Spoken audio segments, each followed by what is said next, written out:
connecting to the cloud. Okay, well, Ibu Berta Sekundari saat ini adalah lead psychologist and business owners of a psychology company yang namanya Avalokita. Tapi sebelumnya Ibu Berta itu juga sudah spend bertahun-tahun di industri retail raksasa yang sangat besar di Indonesia. Kemudian beliau juga pernah menjadi journalist, ya. She's also a great singer, dan apa namanya juga sudah melakukan banyak sharing session ya sebagai pembicara di beberapa forum komunikasi, baik itu di bidang HRD atau di bidang yang lain. Jadi, without further ado, kita serahkan floor-nya ke Ibu Berta untuk bisa sharing ke kita mengenai background dari employee engagement dan communication. Silakan Ibu Berta. Oke, thank you so much Bu Dia. Thank you so much. Saya akan share dulu screen saya sebentar. Wait. So, this is actually, saya pakai bahasa Indonesia atau pakai bahasa Inggris nih ya? Campur-campur boleh. Campur-campur, ya. Okay, yeah. So there are some employee engagement measurement method, but we will not talking about that measurement. Kita nggak akan bicara pengukurannya. And of course, because before I work as a practitioner, so in my previous life, this kind of method yang akan saya share ini actually having the result. So I already implemented in my previous life, and the result was 2 years in a row in 2018 and 2019, the growth revenue jumped between 20 to 37% compare previous year-nya. And that lead us to a #1 sports retail company in Asia. Jadi kalau mau menebak-nebak perusahaan apa, tahun 2018 dan 2019 hasil laporan keuangannya bagus di website, dilihat saja di website-nya mereka, ya. So kita share kali ini, actually I would like to refresh saja karena teman-teman pasti sudah yakin menerapkan hal ini. Extrinsic motivation refers to behavior that is driven by external rewards such as money, fame, grades, and praise. I believe teman-teman sudah pakai employee engagement mungkin dari berbagai sudut, perspektif, and could be the result of your company employee engagement index is good, but turnover is high for your talent, and could be some people give really high on the employee engagement score, but in 1 to 4 months they resign with various reasons, ya. Even we try to retain. That happened in my previous life. Tiba-tiba aja orang yang ngisi employee engagement score bagus, resign tiba-tiba, ya. So however, you know that nowadays external rewards such as salary increase, bonus, incentive, perhaps not really fit for some industries. Let us take a look at something intrinsic, something which can tickle our mindset and our employees' mindset. In my observations from my previous life as HR and the sharing from some experts, one thing that has never changed adalah pivotal role people play in driving success. Jadi perannya si person itu, that is intrinsic. Whether company builds a brand strategy, elevating a customer experience, or shifting organizational capabilities, all of these initiatives require harnessing the hearts and minds of employees.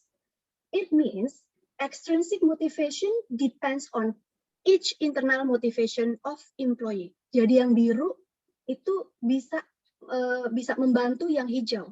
It depends, ya.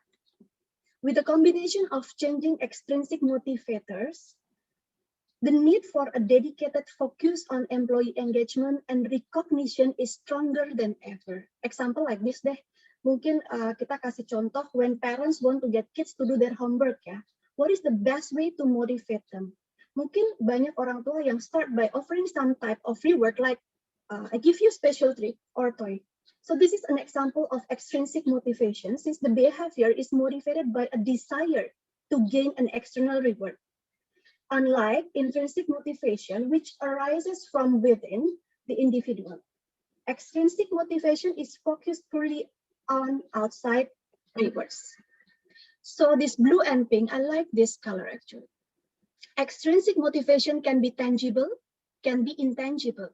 Example intangible like praise, public acclaim, pujian ya, pujian-pujian. So just how well do extrinsic rewards work for increasing motivation and at the end of the day impact to your employee engagement index? This type of motivation can be highly effective.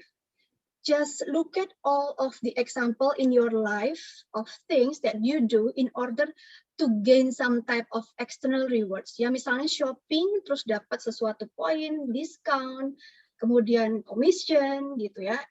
That is extrinsic. And extrinsic motivation is not a bad thing. This can be useful.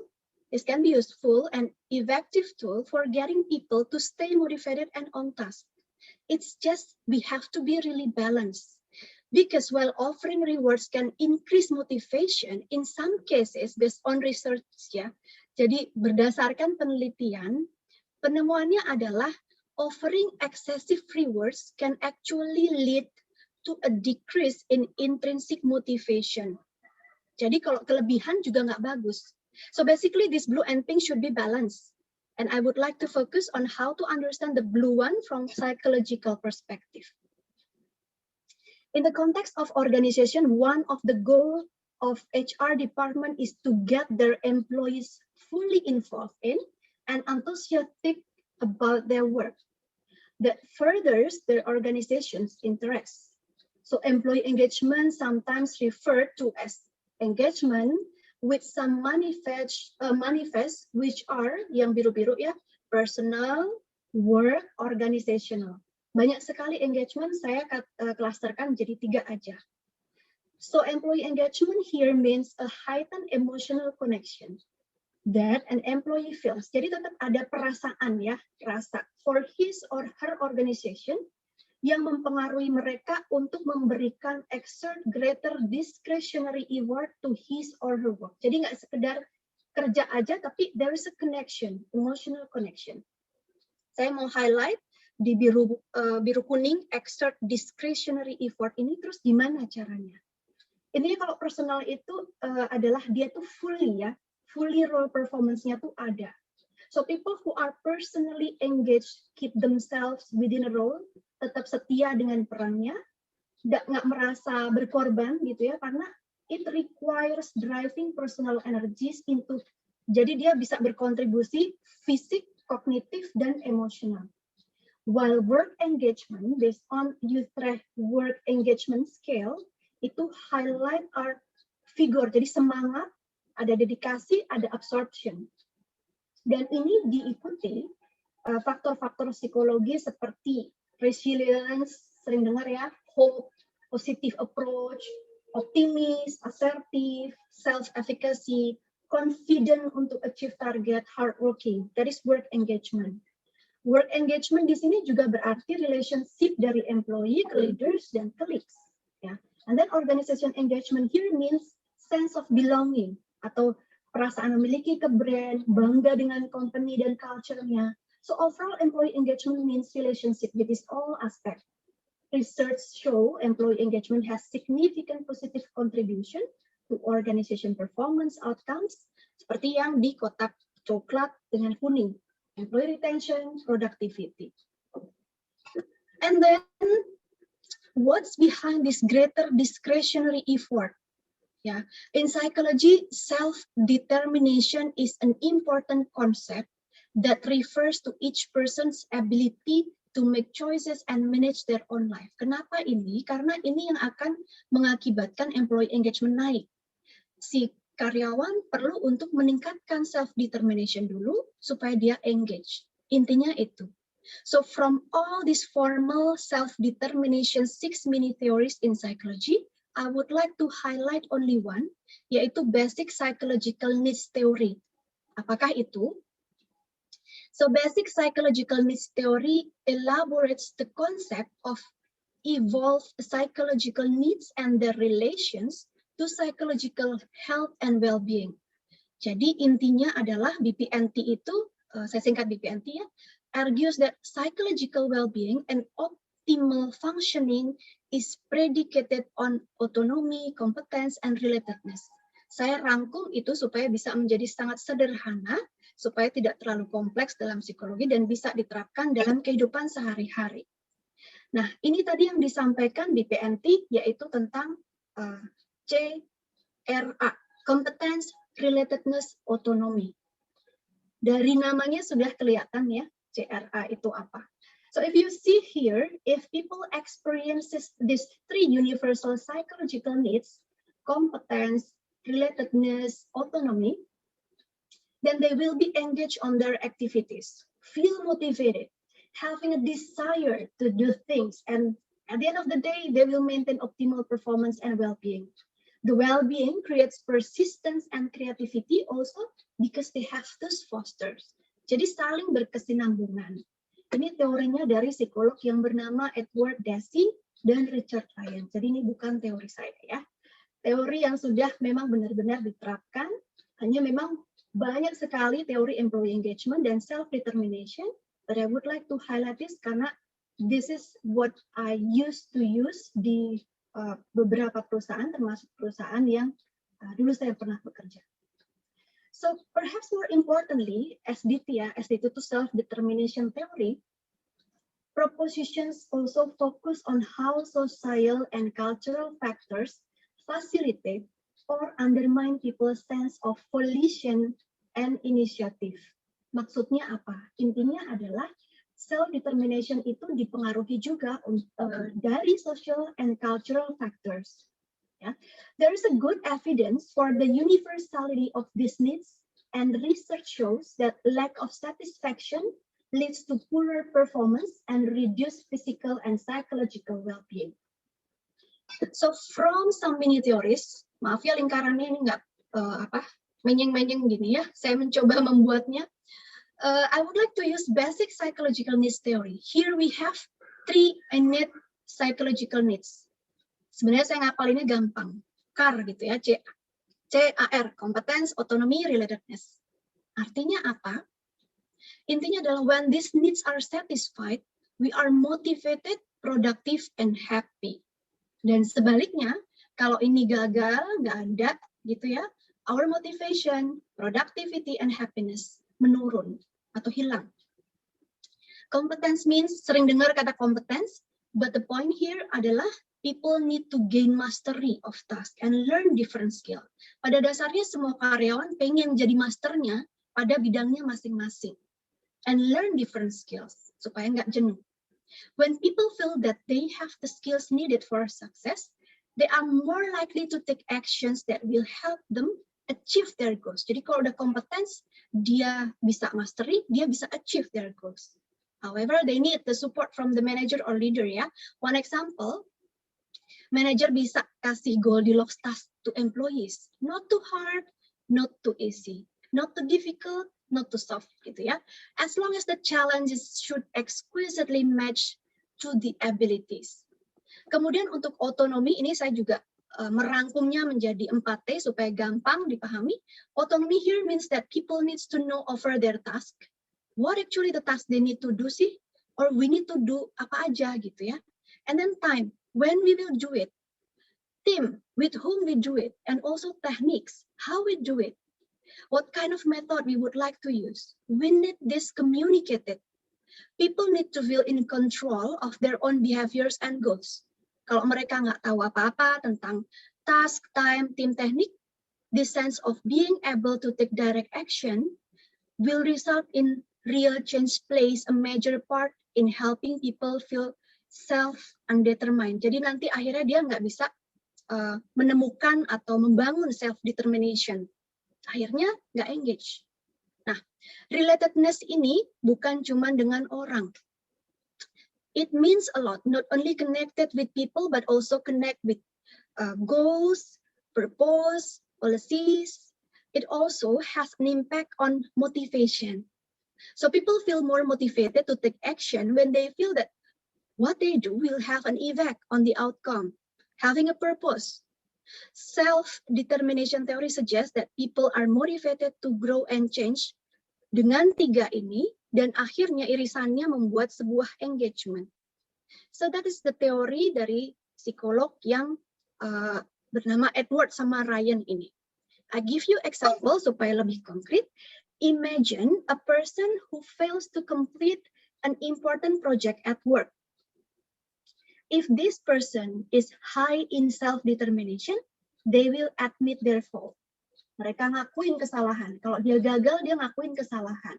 Kemudian mereka juga percaya bahwa ini bisa dibenerin kok, don't worry gitu. And then take action to correct the mistake. That is for high in self-determination. Beda lagi kalau this person was low in self-determination.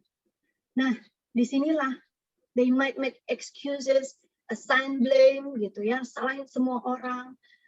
Most importantly, perhaps is that this person will not feel motivated to fix the mistake.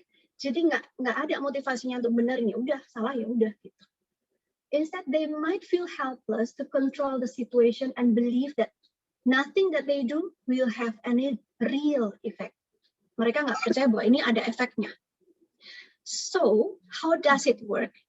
The first assumption of self-determination theory is that people are actively directed toward growth. Pada dasarnya orang itu pengen pengen lebih growth dengan didorong dan dimunculkan dalam perilaku. And then second is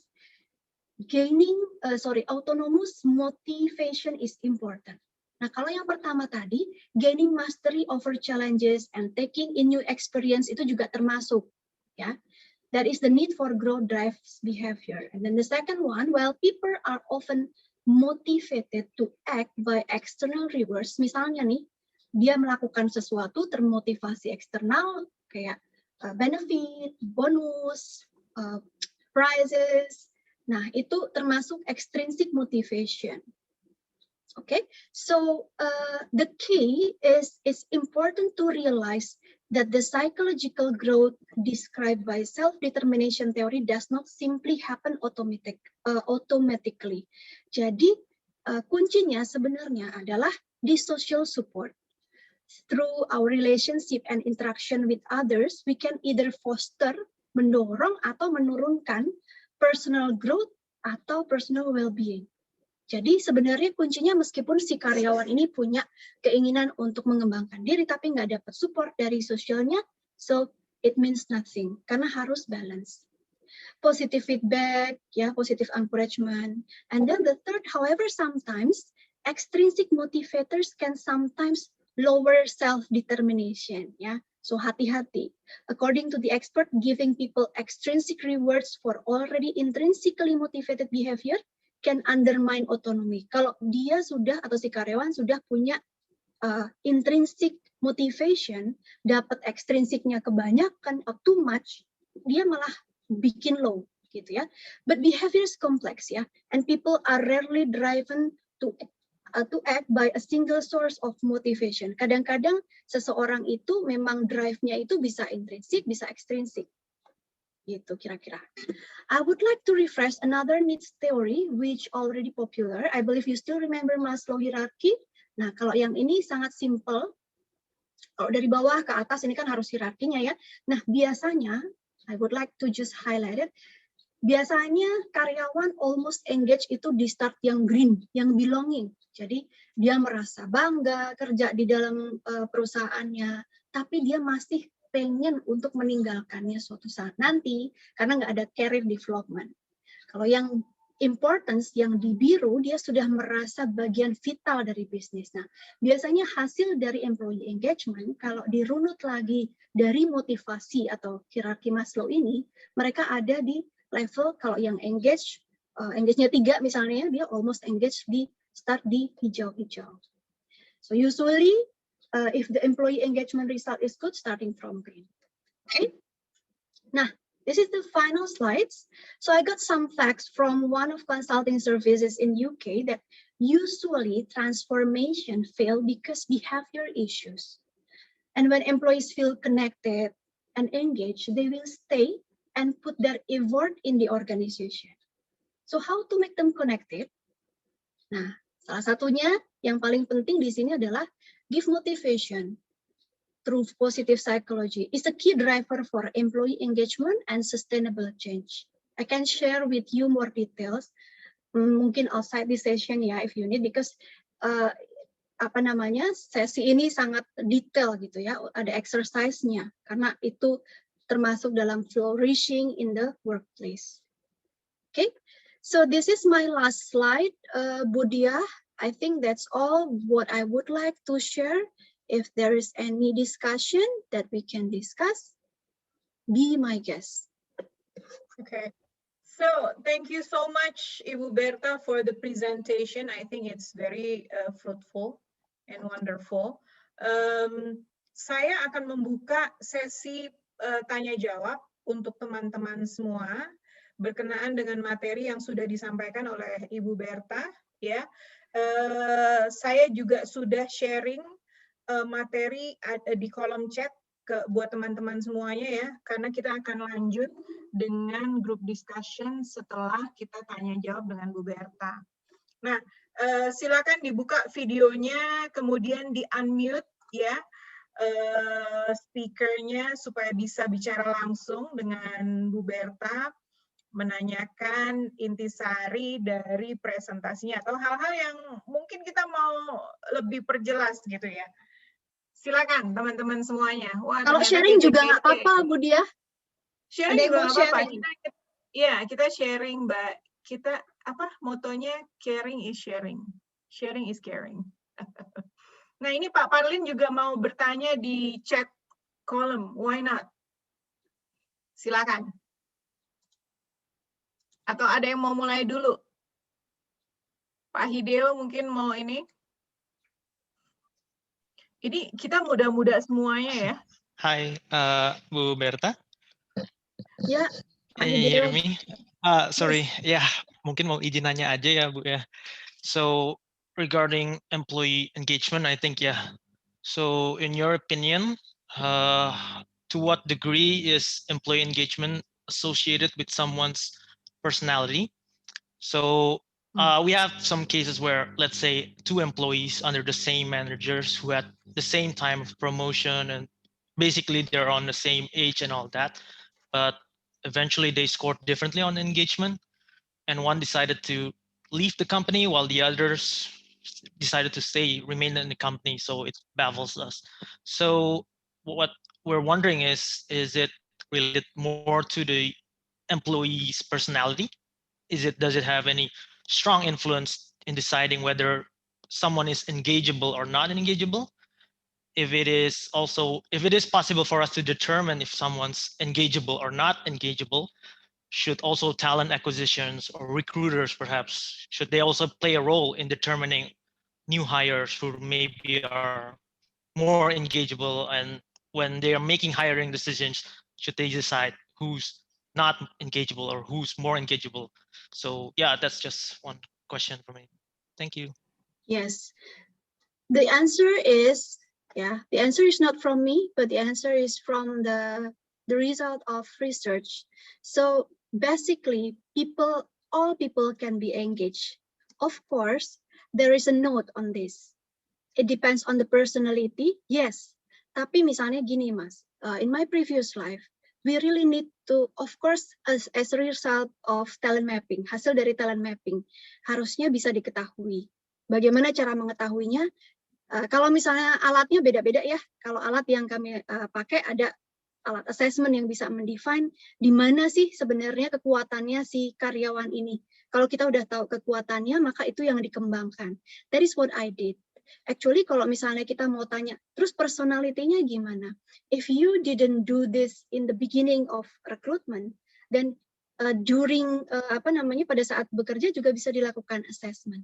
So from personality, yes, it impact. Biasanya nih antara yang tadi waktu awal saya share intrinsic, extrinsic, itu ada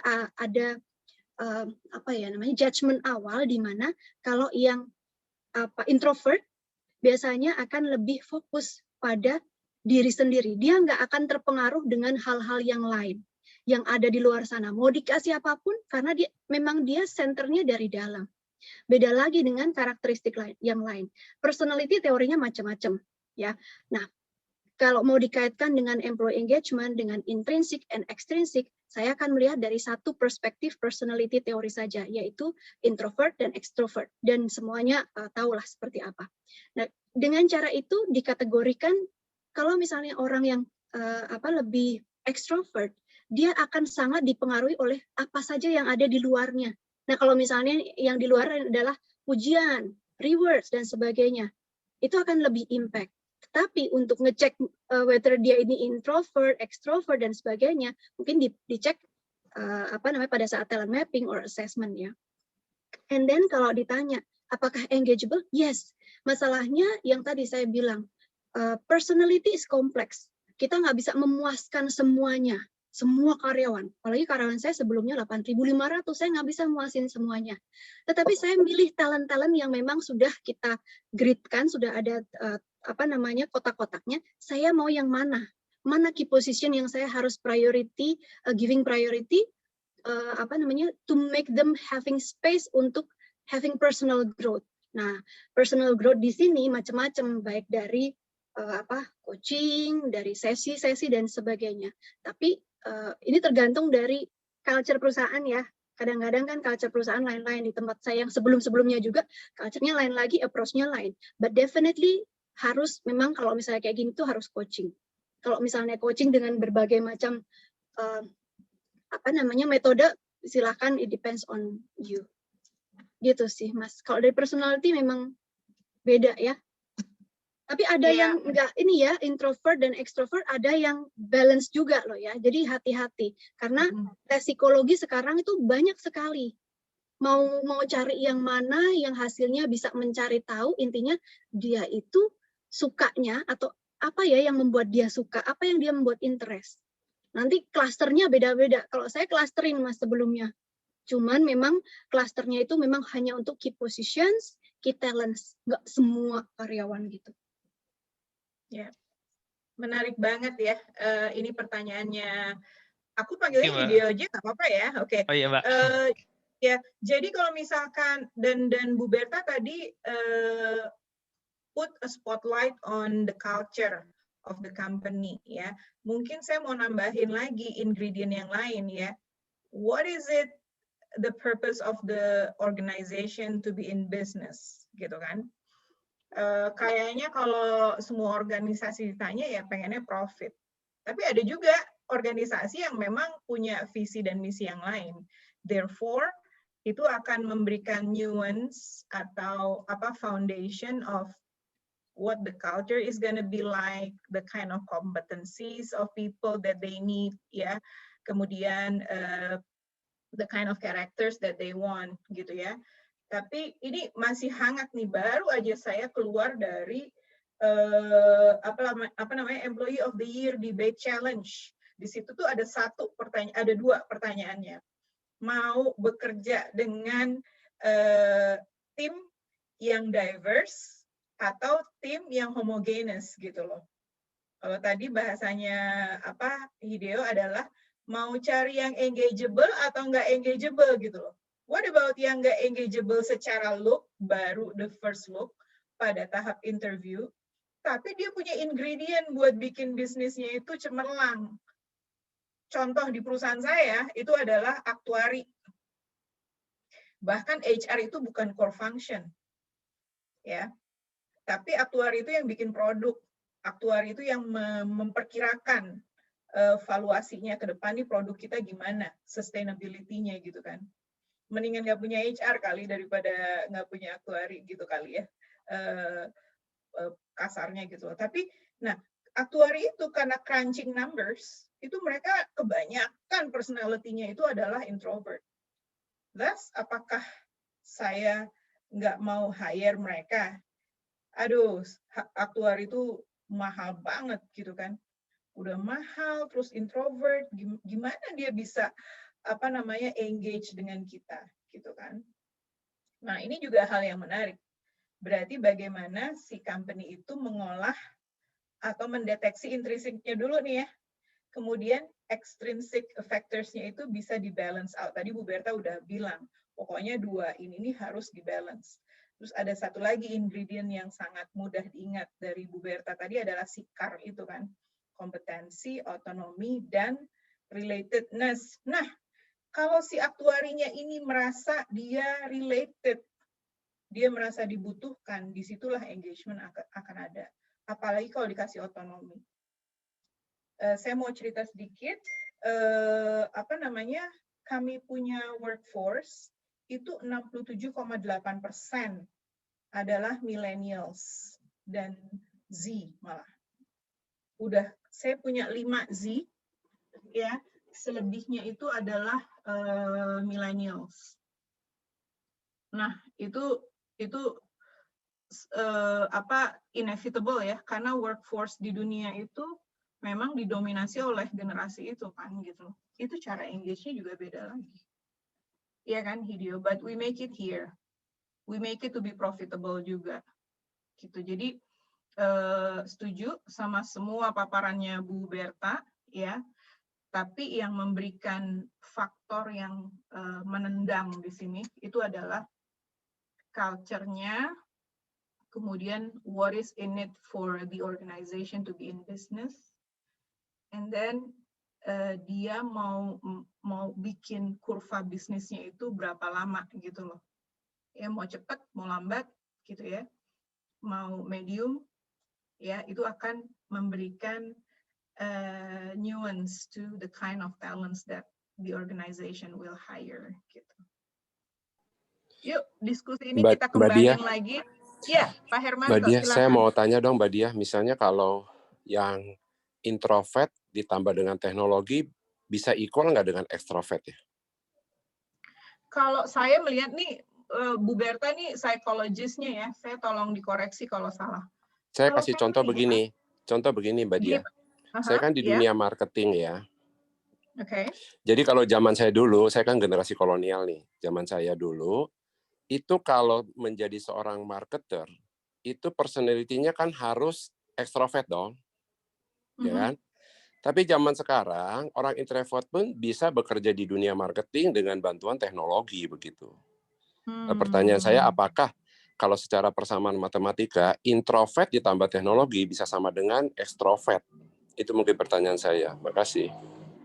Mungkin juga ya, kalau saya ngelihatnya adalah introvert, extrovert itu adalah energi sih. Sumber energinya itu dari mana?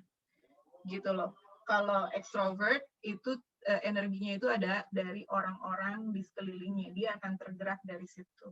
Kalau introvert itu dia sumber energinya ya dari si ini sendiri. Correct me if I'm wrong ya, Bu Berta. Gitu. Nah, tapi banyak successful leaders atau even successful marketers itu juga yang introvert. Karena mereka orangnya observant. Mereka attention to details. Mereka testing their theory in their mind before they speak it up. Gitu loh. Supaya itu persis, supaya itu jelas. Banyak sekali successful leaders yang introvert di ini. Ya Mbak Dia, misalnya juga gini Mbak Dia. Ya. Kalau kita kaitin dengan locus of control-nya dia, kan ada yang internal eksternal juga tuh. Itu juga kadang-kadang menurut saya pengaruh juga sih. Ya kan ada yang mengandalkan faktor keberuntungan.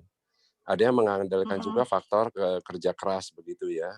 Jadi juga mungkin menurut saya pengaruh sih. Tapi yang jelas kalau bisa sih ya cari jodoh jangan yang introvert ya, repot juga ya diem-dieman begitu, gimana ya Mbak Dia ya? Repot juga kali Mbak Dia ya.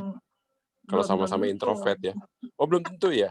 Nanti mungkin Mbak Berta yang bisa kasih tahu ya. Cuman saya ngelihatnya gini, sekali lagi, memang yang paling bagus adalah kalau intrinsic part-nya itu kebangun.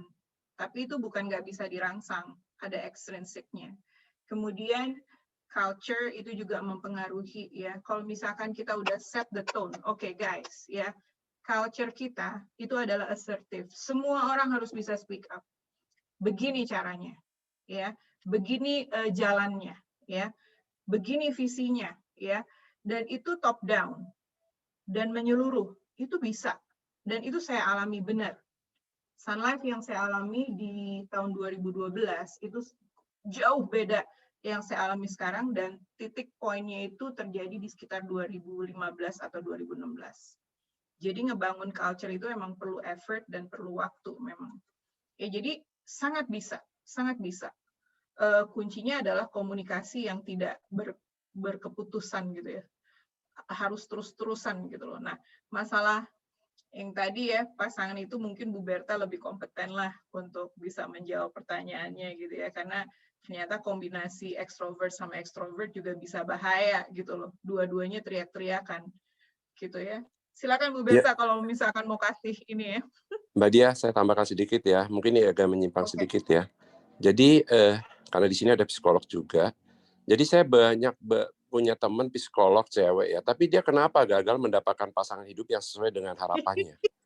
Mostly begitu. Saya sampai tanya, kamu tuh pinter nasihatin orang. Kamu sendiri tuh gagal. Kenapa gitu loh? Saya sampai heran gitu loh. Ya, kira-kira gitu ya. Iya. Nanti dijawabnya boleh japri nggak Pak Hermanto? Boleh. Because I'm curious gitu loh ya. Apakah seorang expert gitu dia bisa fail juga dengan ke-expertise-nya? Kira-kira begitu loh. Oke. Saya mau langsung jawab nih Pak. Boleh. Ya, tidak ada dokter bedah yang bisa membedah dirinya sendiri. That is the point. Jadi kalau misalnya kita sukses untuk bisa membangun orang, karena itu tugas kita. Kadang-kadang apa yang ada, kelebihan yang ada di kita, beda dengan kelebihan yang ada di orang lain. Terkait dengan pertanyaan Bapak, kalau introvert gimana? Waduh, nah ini. Suami saya introvert, Pak. Kebetulan nih. Kita saling melengkapi. Yang satunya larinya kenceng, yang satunya berjalan aja cukup. Itu saling melengkapi, akhirnya balance gitu. Meskipun mungkin dalam komunikasi, saya harus baca buku banyak gimana caranya supaya bisa membangun sesuatu dengan lebih keren lagi, lebih tinggi lagi gitu. Kira-kira gitu sih Pak. Kalau terkait dengan yang nggak bisa nemuin itu ya, itu pasangan hidup kadang-kadang beda ya Pak ya. Saya mau ngomong itu kayak melebihi Tuhan gitu kalau kayak gini nih. Iya. Ini ada pertanyaan Bu Berta di kolom chat ya. Ini adakah kira-kira kaitan antara employee engagement dan zona nyaman ketika kompetensi seorang karyawan bagus ditambah happiness dalam bekerja biasanya akan semakin engage. Apakah ini berakibat comfort zone? Jadi apakah comfort zone itu harus selalu dihindari sementara kita ingin memiliki employee yang engagement-nya baik? Kemudian pertanyaan lainnya adalah, selain introvert, extrovert, pernah dengar typical ambivert di antara intro dan extro? Mohon pencerahannya. Oke. Saya akan share sebentar satu slide yang terkait dengan pertanyaan Mas Parlin yang pertama, employee engagement dan zona nyaman. Oke, saya share dulu sebentar. Ini hasil sharing saya sebelumnya. So, kalau kita bicara tentang happiness, itu at one time, momennya itu temporary, dan kadang-kadang ngomongin tentang happiness dalam pekerjaan, itu belum tentu flourish. Tadi saya sampaikan di dalam slide yang pertama adalah positive psychology. Jadi sebenarnya apa sih positive psychology? Dalam satu teori positive psychology yang namanya happiness yang lebih lama adalah flourish. Kalau misalnya orang happy, pada saat dia bekerja kemudian mengalami comfort zone, nah itu berarti dia tidak berkembang maju ke depan dengan nyaman. Syaratnya flourish adalah berkembang maju ke depan tetapi merasa nyaman. That is the key actually. Kalau kita bicara tentang happiness yang benar-benar happy, flourish. Jadi kalau happy, dia pasti akan selalu berkembang menuju ke depan dengan nyaman. Kalau orang-orang yang sekarang mungkin merasa, saya berkembang kok menuju ke depan terus, iya. Tapi nyaman apa enggak? Nah, ini flourish ini dibahas, teori ini didasari oleh doing dan being. Jadi doing itu adalah dia punya goal, dia punya result. Kalau dia ada di comfort zone, berarti sebenarnya dia nggak happy secara flourish. Intinya pada saat dia merasa bahwa aku nggak perlu berkembang lagi, berarti orientasinya dia atau goalnya dia sudah nggak ada atau berkurang. Rasa ingin mengembangkan diri, berprestasi sudah nggak ada. Berarti bukan flourish. Nah, being itu adalah memikirkan saat ini diri yang penuh, utuh. Intinya dia merasa nyaman pada saat bergerak ke depan. Karena belum tentu ya kalau misalnya kita tuh bergerak ke depan tuh nyaman. Ada yang nggak nyaman karena dia dipaksa, dipres gitu. Sehingga pada saat dia mau maju ke depan, dia akan malah stres, depresi, frustrasi, and whatever yang membuat nggak nyaman. Jadi kira-kira itu kalau kita bicara tentang happiness. Jadi kalau happy, yang arti sesungguhnya, dia akan berkembang terus dan dia nggak akan merasa dalam comfort zone itu. Karena dia happy, tapi happy bukan untuk temporary right now, happy in long term, which is flourish. Kalau saya mau pakai kata terms-nya itu flourish, gitu. Kira-kira gitu. Ya, semoga terjawab. Ya, bagaimana Pak terjawab, Kak? Makasih Mbak Berta. Sama-sama Mas Parlin. Kalau gitu Makasih. yang kedua nih Mbak Berta, ada introvert, extrovert, dan ambivert ini. Ya, ambivert memang ya mungkin saya tergolong itu mungkin ya. Ambivert itu salah satu kepribadian yang merupakan gabungan dari kepribadian introvert dan extrovert ya. Orang yang ambivert itu memang suka bersosialisasi, tapi pada waktu-waktu tertentu dia menarik diri dari sosialisasi, menghabiskan waktu untuk menyendiri dan dia menikmati. Kalau dia nggak menikmati beda ya. Ciri khasnya kalau misalnya lagi stres, kemudian dia selalu butuh orang lain, itu ekstrovert. Tapi begitu dia stres kemudian dia menarik diri, dia pengen ini, mungkin ini orang ini adalah ambivert. Dan kalau ekstrovert cenderung menyukai semuanya lingkungan luar, apapun itu baik dari people maupun environment. Kalau introvert memang lebih menyendiri dan ini gabungan keduanya. Semoga ini pertanyaannya ya, karena ini kan cuma tanya ambivert ya. Iya, iya. Bagaimana, Parlin? Ya, Mbak, makasih penjelasannya cukup. Iya. Makasih Mas Parlin, pertanyaannya bagus. Sama-sama, Mbak. Sekarang karena kita sudah mengetahui apa sih employee engagement, kemudian apa sih ingredients dari employee engagement dan kenapa kita harus tahu itu dulu, ya. Kita akan beralih ke materi berikut, di mana kita akan mulai berdiskusi dan saya akan bagi grupnya menjadi 2 grup ya. Di sini kalau tidak keberatan, Hideo bisa jadi leader di grup yang berikut, grup yang satu, kemudian Devi ya, kalau nggak keberatan jadi leader di grup 2 ya, Des ya. Saya akan bagi menjadi 2 grupnya. Dan teman-teman sudah bisa melihat materinya di kolom chat semua ya, Indonesia HR Mastermind. Jadi saya mau izin sharing apa sih yang harus didiskusiin sebentar ya. Nah, di sini yang akan menjadi topik bahasannya ada 6 ya.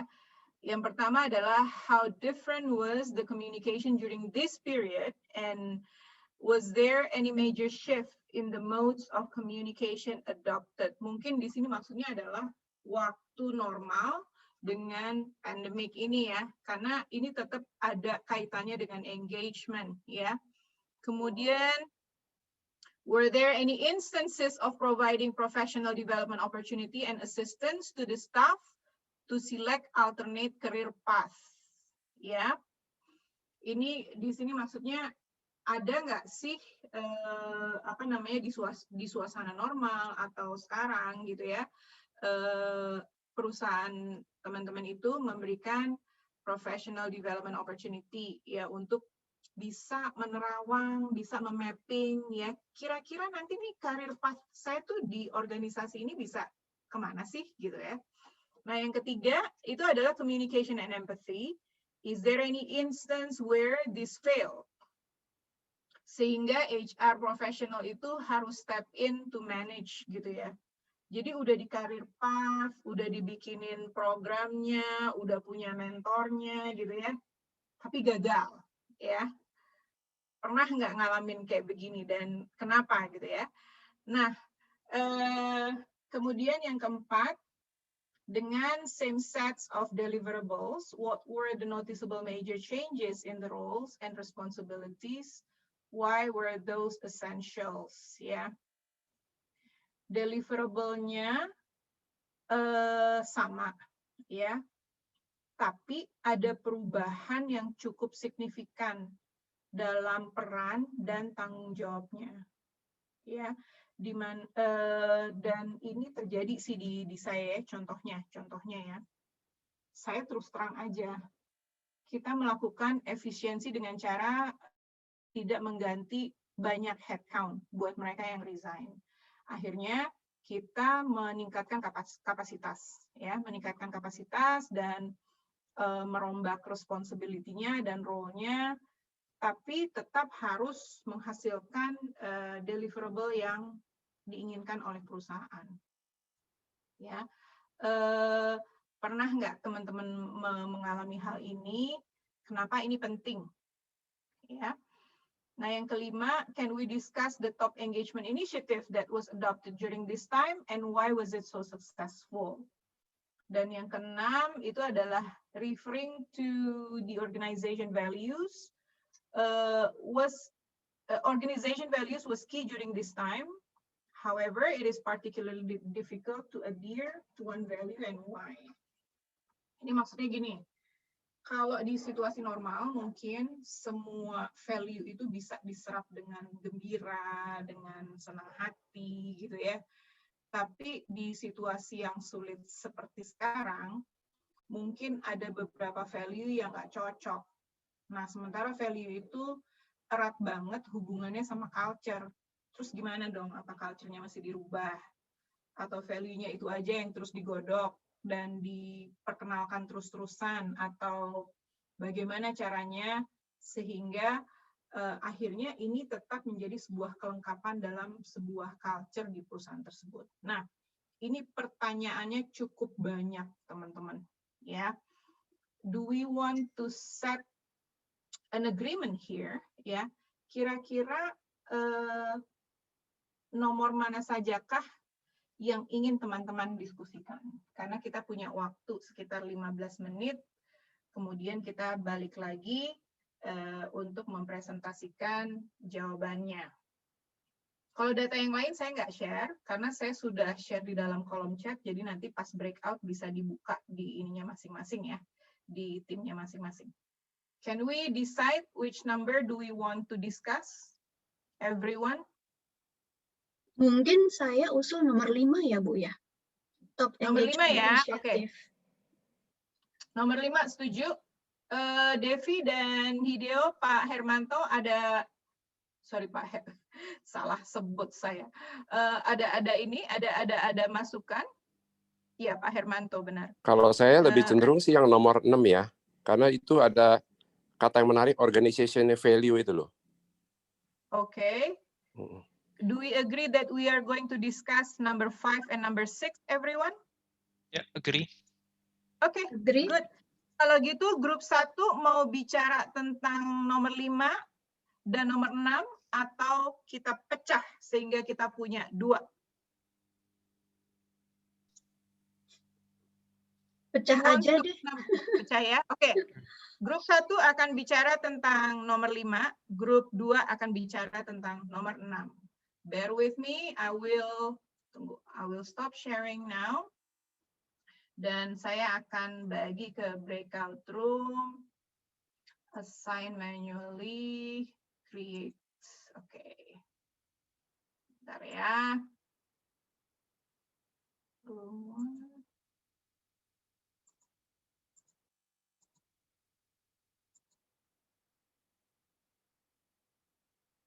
Oke.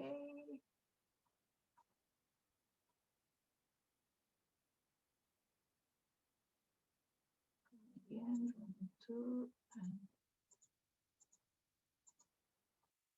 ya.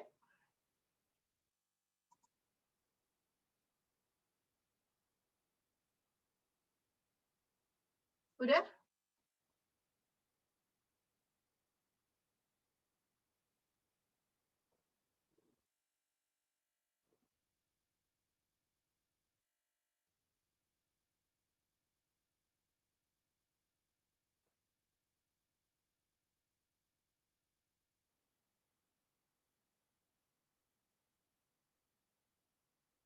Oke.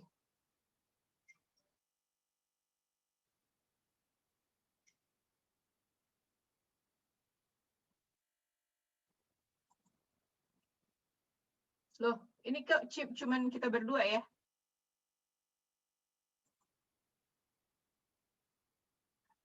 Hideo, apa kabar?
really fast.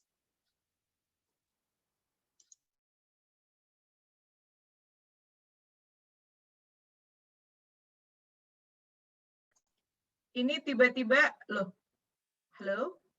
Kok jadi tinggal 5? Ada ini tadi, Mbak Dia, ada join breakout lagi, mungkin Iya, ada yang invite lagi. Oke.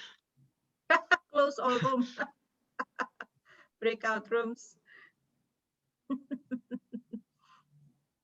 Nah, ini udah masuk nih.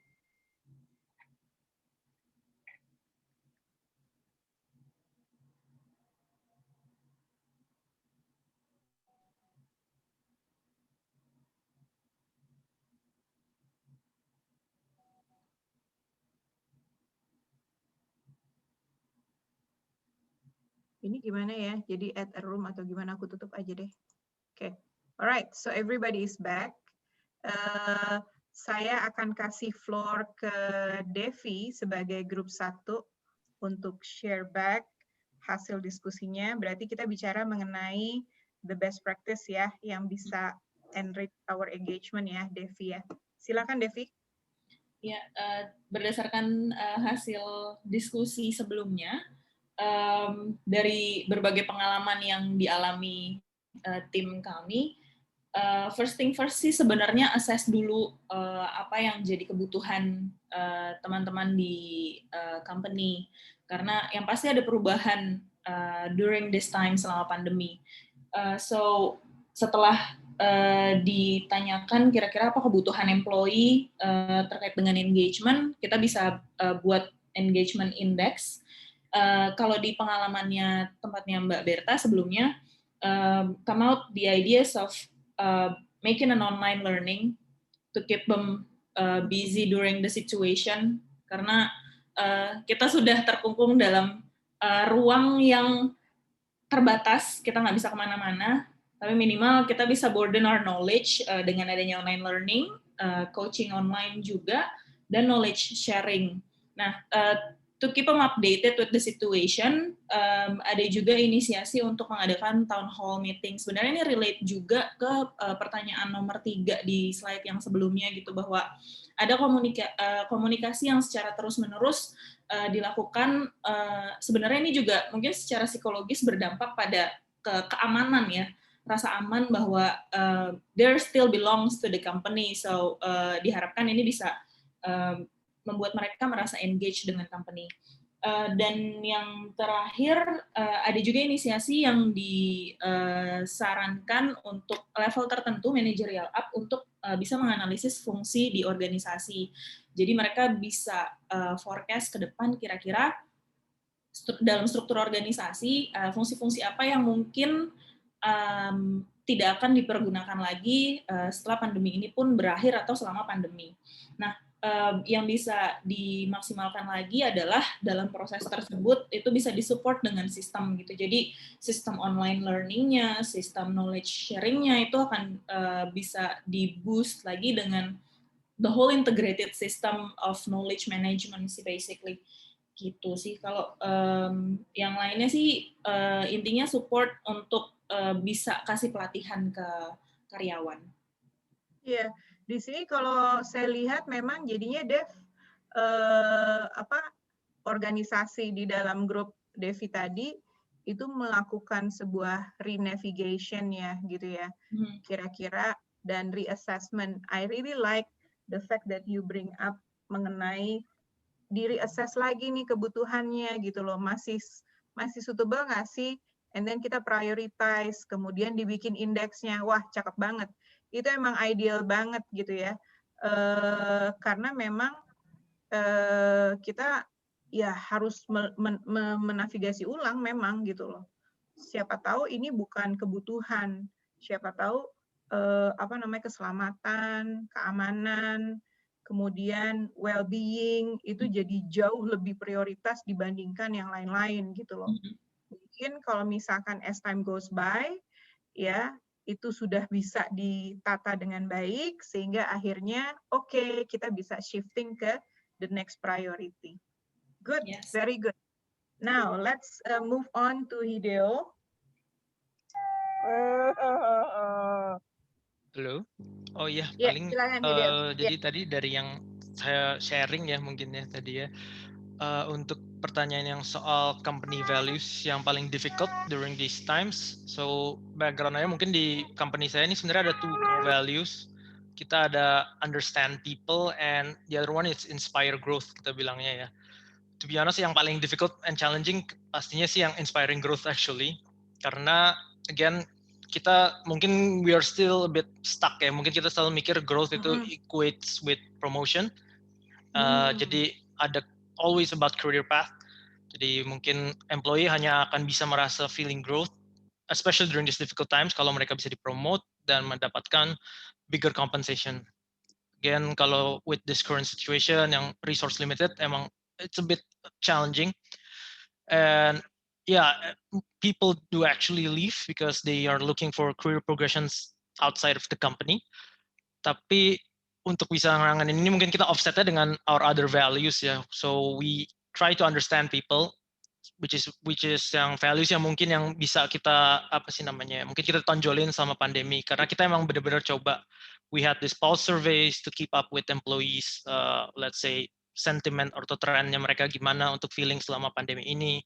Terus kita juga pelajarin respon mereka terhadap their benefits or their insurance. Jadi apa yang membuat mereka nyaman. Tapi again, kita terlalu centered mungkin terlalu untuk melihat hanya untuk di well-being-nya saja. Karena mungkin itu fits dengan tema pandemi dan kesehatan dan lain-lain. Itu yang menunjukin kalau kita care ya, kita harus memang fokus kepada well-being itu. Mungkin ke depannya ya sebagai ide juga ya tadi ya, untuk understanding people-nya ini mungkin kita juga harus masukin juga aspek understanding, well, their growth aspect juga kali ya. Jadi not just on their well-being, mungkin juga dari session hari ini kita juga learn how they are engaged and what actually drives their engagement juga harus terus kita juga pelajarin lebih banyak sih selama pandemi ini. So I think mungkin itu ya. Good point. Jadi Bu Berta tadi waktu kita ngomong berdua dengan Hideo ya, jadi Hideo bilang bahwa your presentation itu resonates banget dengan apa keadaannya Hideo sekarang gitu loh. Di satu sisi value itu kan attachment sama culture-nya itu lengket banget dan culture itu biasanya long term. Tapi di situasi yang sekarang ternyata jadinya mesti di rethinking lagi gitu kan. Nah, growth itu kan juga ada 2 ya, ada growth business, ada growth orang-orang di dalamnya. Biasanya kalau itu tuh berjalan lurus ya, kalau growth-nya bagus di bisnis, growth people-nya juga jalan gitu loh. Makanya tadi kita sempat mengeksplor, apakah growth itu harus scale? Bisa nggak sih growth itu scope gitu loh. Jadi tetap ada sebuah reward yang bisa dipikirin, ya, tapi dia tetap growing sebenarnya dalam kapasitas yang sekarang. Kalau di company saya tuh namanya inbound.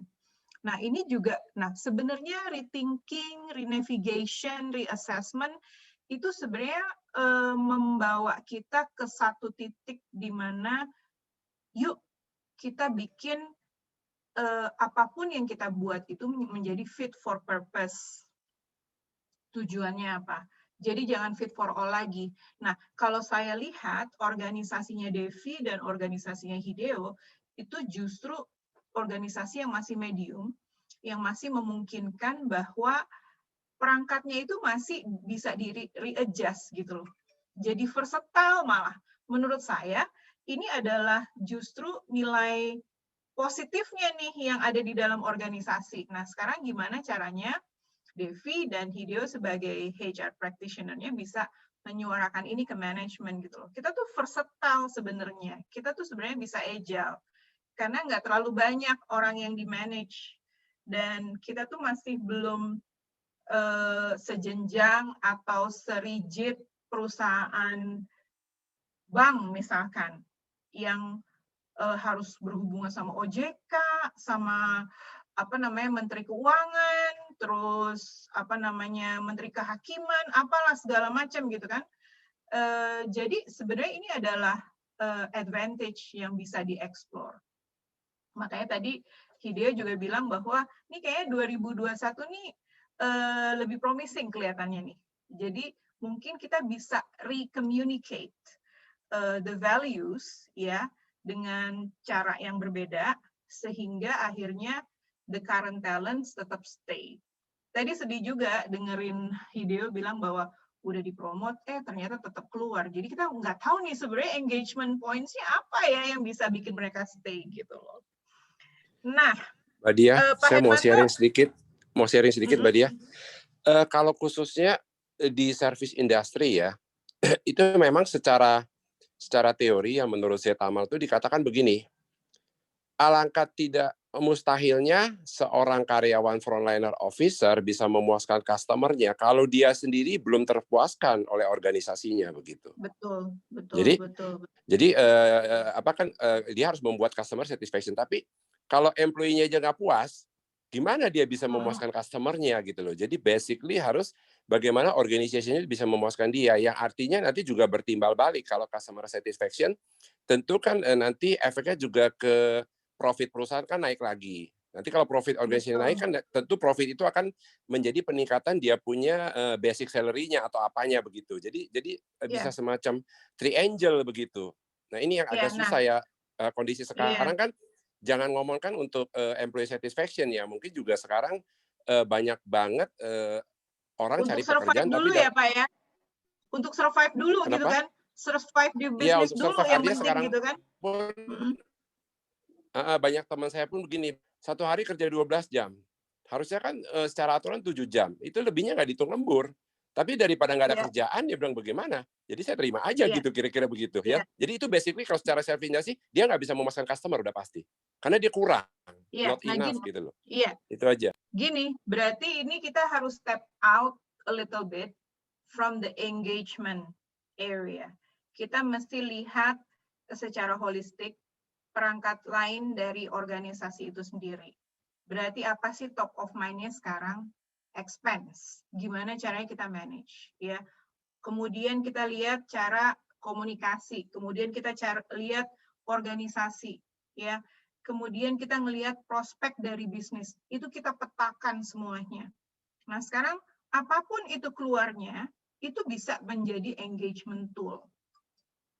Ya, intinya kita sudah manage dari awal bahwa hey guys, ya, di perusahaan saya juga udah bilang jangan terlalu banyak expect salary increase ya, expect juga nggak ada salary increase, gitu loh. Nah, kuncinya memang komunikasi. Kuncinya kita sebagai HR harus udah mulai bisa melihat bagaimana bisnis, kemudian menavigasi dan membring up this sebagai business matter. People itu aset loh. Dan people itu yang menggerakkan bisnis. Jadinya si manajemen itu kita bisa buy-in. Nah, ini menarik Pak Hermanto, cuman sayangnya waktu kita terbatas.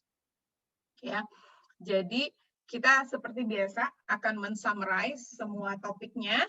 Kita akan kirimkan ke teman-teman semuanya. Terima kasih Bu Berta. Bu Berta, saya mau izin. Materi Ibu bisa di-share ke teman-teman yang hadir hari ini nggak, Bu? Nanti saya akan kirimkan ya yang bisa di-share. Oke, baik. Terima kasih Bu ya. Jadi terima kasih banyak teman-teman semuanya. Sekali lagi sebagai pengingat bahwa yang paling penting itu kita mengerti nilai-nilai intrinsik bagaimana orang bisa tergerak dan bisa terengage. Kalaupun kita sudah punya extrinsic factors yang bisa meningkatkan nilai intrinsik tadi, semuanya harus balance. Kemudian tips yang lain adalah melihat bagaimana irisan dari kompetensi, kemudian authority, dan relatedness yang akhirnya meng-create engagement. Dari situ kita bisa melihat lagi indeks apa saja, apa indeksnya, kemudian apa key drivers yang bisa menggerakkan karyawan sehingga bisa menjadi lebih engaged. Dan itu sangat amat bergantung dari business vision, kemudian culture, kemudian perjalanan dari organisasi itu sendiri. Ya, lebih kurangnya kita bisa lanjutkan diskusi di grup. Again, thank you very much dan sampai ketemu di bulan Maret di tanggal 10 hari Rabu. Terima kasih teman-teman semuanya. Sehat selalu. Terima kasih Bu Berta. Terima kasih semuanya. Sampai ketemu lagi. Mbak Dia. Ya. Nggak ada foto-foto nih. Oh iya, foto. Boleh, boleh. Yuk, Ayo foto Mas yuk. Wawan, buka kamera Mas Wawan. Mas Suryo. Mas Suryo ini teman saya di Kompas Gramedia. Iya, ayo dong, Mas Suryo, buka dong. He's so Mbak mau. Asih, Mbak Sebentar, saya pakai baju dulu yang proper ya. Jadi pakai dasar kayaknya, Mas.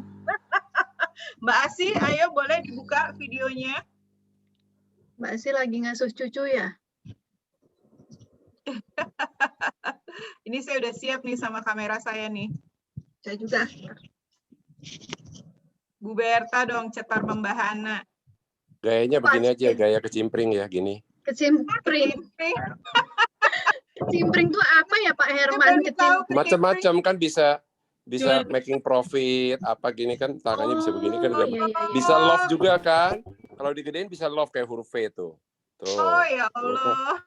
Ini seru banget loh istilahnya Mbak Asih, Pak Suryo. Ini saya belajar dari milenial nih. Milenial ngajarin begini, katanya kalau di hitungan ketiga kita ngomong kecimpring gitu. Cerek. Kecimpring ya. Oh my God. Iya. Kecimpring. Mbak Asih, Pak Suryo, bisa? Oke. Ini tinggal Mbak Asih boleh Mbak Asih videonya.